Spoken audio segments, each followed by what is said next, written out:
Salut à tous et bienvenue dans Story Série saison 1, épisode 19. Cette semaine, le journaliste Ali Badou nous révèle quelle série l'empêche de dormir la nuit. On décrypte l'humour de Flight of the Conchords. Et vous saurez comment Twin Peaks a influencé nos séries fétiches depuis plus de 25 ans. Ready?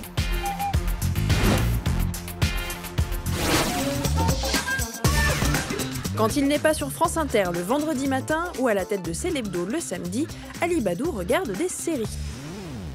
Celui qui sonde l'âme culturelle de ses invités depuis des années a développé un appétit sériel débordant qu'il satisfait en bingeant.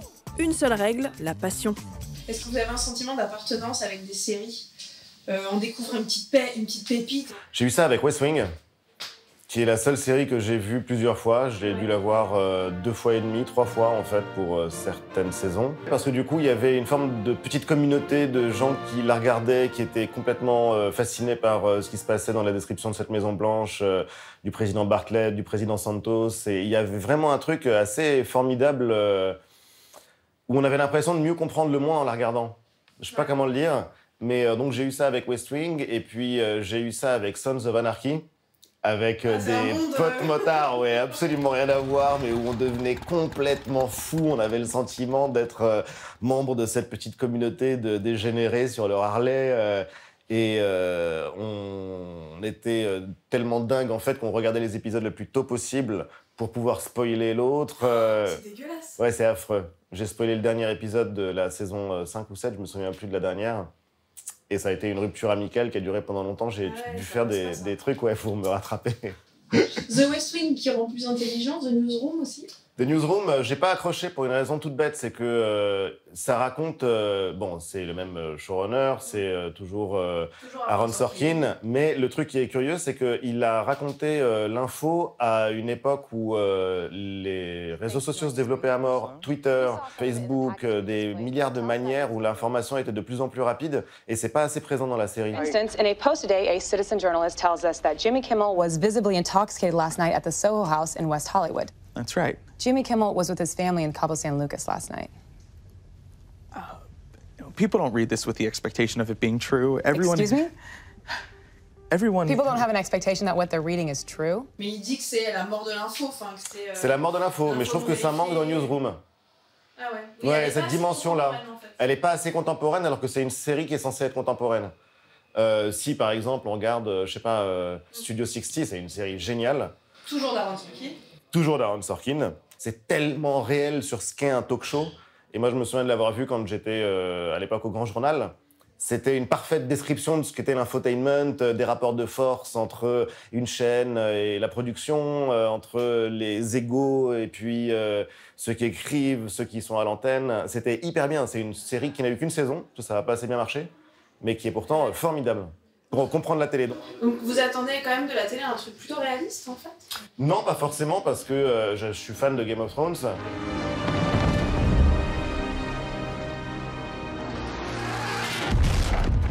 C'est pas franchement réaliste. Une petite pépite personnelle et micro-communautaire, Oui. on sait pas du tout. Hein. Non, c'est mon petit secret.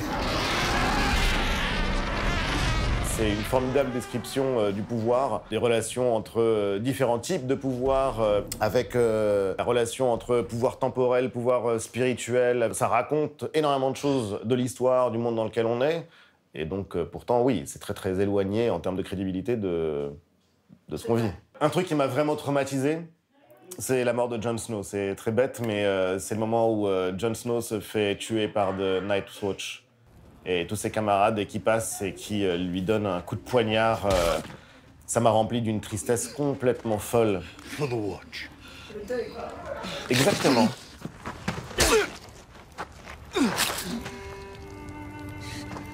For the watch. Pour moi, les séries, c'est quelque chose qui crée de l'intensité, mais que c'est comme la littérature. Parmi les livres que j'ai préférés dans ma vie, c'est Les Trois Mousquetaires, c'est Le Comte de Monte Cristo, c'est-à-dire que c'est des livres, en fait, qui sont construits comme des séries. Comme c'était publié par chapitre, par extrait dans la presse, il fallait vraiment motiver le lecteur à venir acheter le journal le lendemain ou la semaine qui suivait. Donc, c'est un mode de narration que j'adore en littérature et que j'adore aussi dans les séries. Alors, qu'est-ce qui fait le sel d'une bonne série ? Le sel d'une bonne série, pour moi, c'est pas forcément l'histoire, ni les personnages, ni même les acteurs, ni même la réalisation. Ce qui fait une bonne série, c'est que j'ai envie de la regarder, c'est que je plonge dedans. Moi, la seule série que j'ai arrêté de regarder parce qu'elle me faisait faire des cauchemars, c'est The Walking Dead.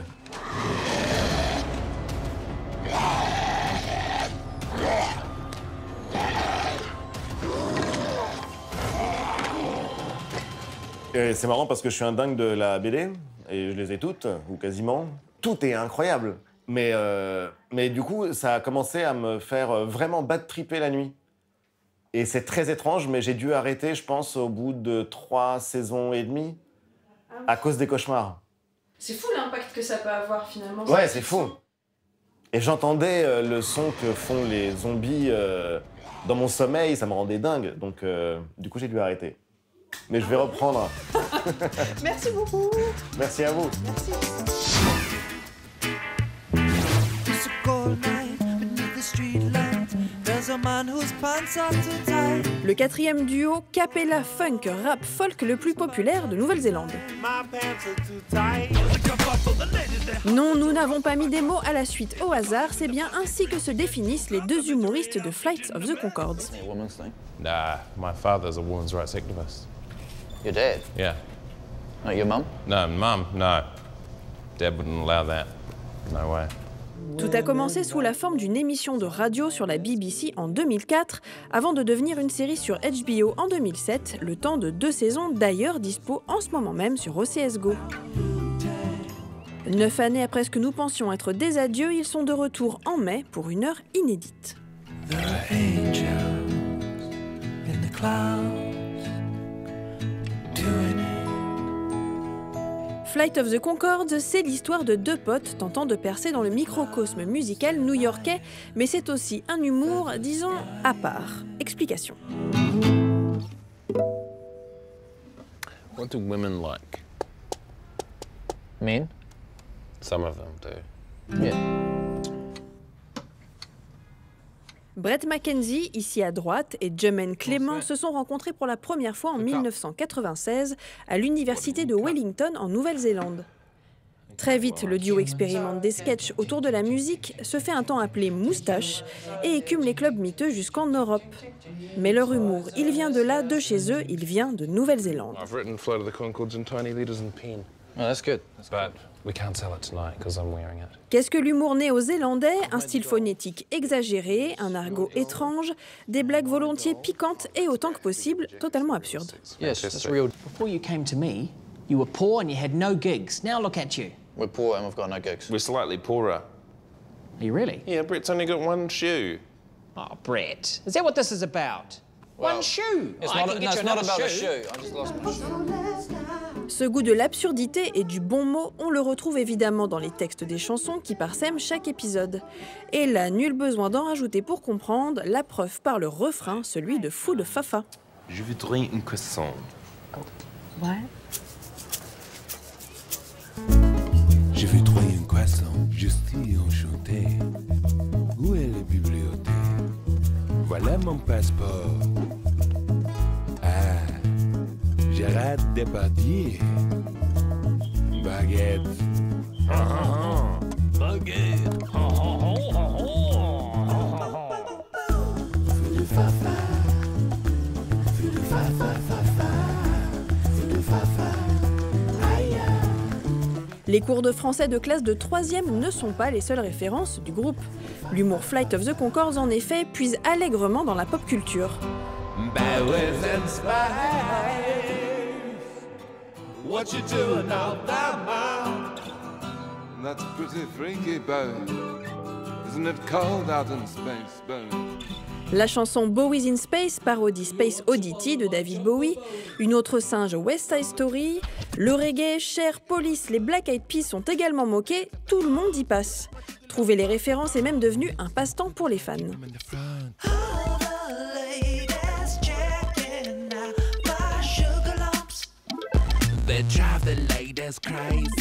Un duo minimaliste, un peu de pop culture, des vannes et des refrains ultra efficaces. C'est ça, l'humour selon Flight of the Conchords.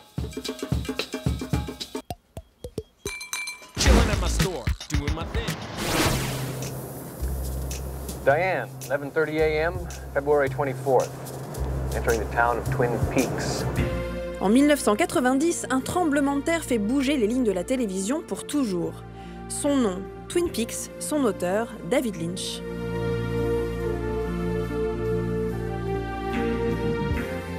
Lorsque le cinéaste s'invite sur petit écran, il a déjà réalisé Eraserhead, Elephant Man, Dune et a été nommé aux Oscars pour Blue Velvet.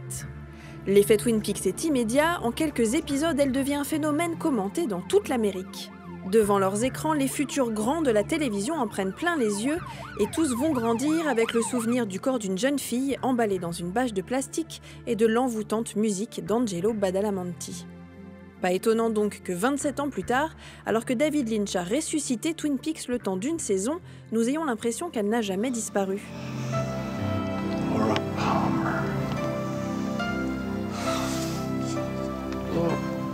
Alors que les 2 premières saisons ressortent en DVD, nous avons rencontré Sofiane Edkassi, créateur du podcast Lynchsplaining, pour comprendre comment Twin Peaks nourrit la télé d'aujourd'hui. Avant, c'était très difficile de considérer la télévision comme un art. Et Lynch, lui, ce qu'il fait, c'est qu'il appelle son cinéma ou ses séries, il dit que c'est des tableaux qui bougent. Il fait juste bouger ces tableaux, en fait. Et donc, oui, il a un côté, c'est un côté totalement artistique, ce qu'il veut faire. Et la plupart des showrunners adorent ça, sont attirés par le nouveau, l'inconnu, pouvoir faire des choses qu'on ne voit pas ailleurs.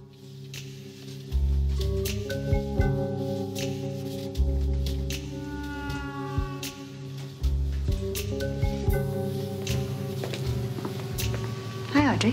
Norma, have a cup of coffee, please. Sure. On va toujours comparer à Twin Peaks. La plupart des séries, on va les comparer à Twin Peaks. D'ailleurs, David Chase est le premier à le dire, je pense. Il a dit il n'y a pas si longtemps que ça que tous les créateurs de séries sont forcément inspirés par Twin Peaks et s'ils disent que ce n'est pas le cas, ils mentent. David Chase, le créateur des Sopranos, dont la célèbre scène d'ouverture avec Tony et ses canards se calque parfaitement avec celle de Twin Peaks. De la série de David Lynch, l'autre David s'est également inspiré des scènes de rêve. La plupart des personnages des Sopranos ont des rêves un peu bizarres. Et je pense que David Chase a vu Twin Peaks et s'est dit « Ah, j'ai le droit de faire ça ».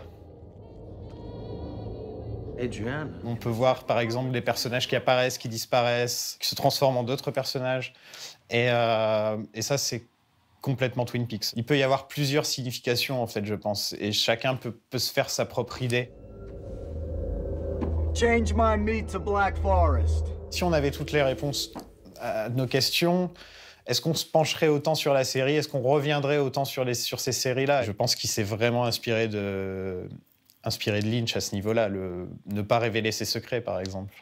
David Lynch a libéré les scénaristes en les autorisant à rester flous et il a libéré les personnages en leur offrant un pas de côté.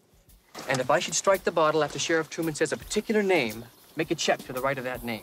Oh, Sheriff, I almost forgot. When you say the name, also briefly state that person's relationship to Laura Palmer. Ready? Avec son héros instinctif et délicat, l'agent spécial du FBI Dale Cooper, il a donné naissance à une nouvelle génération d'enquêteurs fascinants. Lynch a pris l'agent du FBI et a décidé de lui mettre tous ces petits, tout ce qui fait de lui Lynch, en fait. Tous ces petits détails, ces petits quirks. Et je pense que oui, de nos jours, si on a eu Mulder, par exemple, un personnage comme Mulder qui croit en choses hors du commun, alors que normalement un agent du FBI est censé croire aux faits, vraiment. Do you even know me? Je pense que Mulder, on pourrait le prendre de X-Files et le mettre dans Twin Peaks. Et ce serait pas forcément choquant. Ça pourrait être un des collègues de Cooper, en fait. D'ailleurs, l'acteur est dans Twin Peaks, qui joue pas du tout le même genre de rôle. Denise. Hi, Coop. On n'aurait pas eu Mulder, on n'aurait pas eu, je pense, True Detective non plus. Rust Cole. Sur le spectre, c'est un peu l'opposé total de Cooper, mais en même temps, il a ses propres techniques qui sont hors du commun, qui sont pas des trucs qu'on apprend quand on est à l'école du FBI, par exemple. I got a bad taste in my mouth out here. Aluminum, ash. Like you can smell the psychosphere. On se retrouve plus dans le bayou, là, c'est plus dégueulasse, quoi. qu'ils ont fait une sorte de Twin Peaks redneck. Qu'un polar s'inspire de Twin Peaks, rien d'étonnant. Mais l'influence de la série culte s'étend à tous les genres et même les adaptations de comics s'y mettent. Legion, par exemple, a des moments en noir et blanc, en muet. Noah Hawley, dans les exemples qu'il a dû donner, il a dû dire « je veux faire Twin Peaks avec les mutants ». Send the Equinox. Un des meilleurs exemples actuels, c'est Riverdale, par exemple, qui est un pur soap, mais en même temps qui a ce côté mystère qui vient des Archie Comics, hein, justement. Mais ils l'ont... ça ressemble à Twin Peaks, on peut pas se mentir, quoi. Ils reprennent des plans entiers de Bob qui rampe, etc., qui s'approche vers la caméra, des trucs dans le genre. Je pense que sans Twin Peaks, ils auraient pas pu partir aussi loin dans ce que fait Archie Comics. La liste des séries touchées par la grâce lynchienne est longue. Si Twin Peaks a réveillé un médium fatigué en 1990, elle s'est inscrite l'an dernier dans un paysage télé foisonnant et créatif qu'elle a elle-même engendré. Oh, it fell down. Jamais aucune série n'aura eu un tel impact. Plus qu'une série culte, Twin Peaks est devenu un modèle. Story Série, c'est terminé. La semaine prochaine, nous célébrons le retour d'Alan Ball, qui après Six Feet Under, scrute à nouveau la famille américaine dans Here and Now. Future of America, right here. Et nous parlerons de The Night Of et de séries historiques avec Fabrice Drouel, animateur de l'émission Affaires sensibles sur France Inter. Allez, à la semaine prochaine.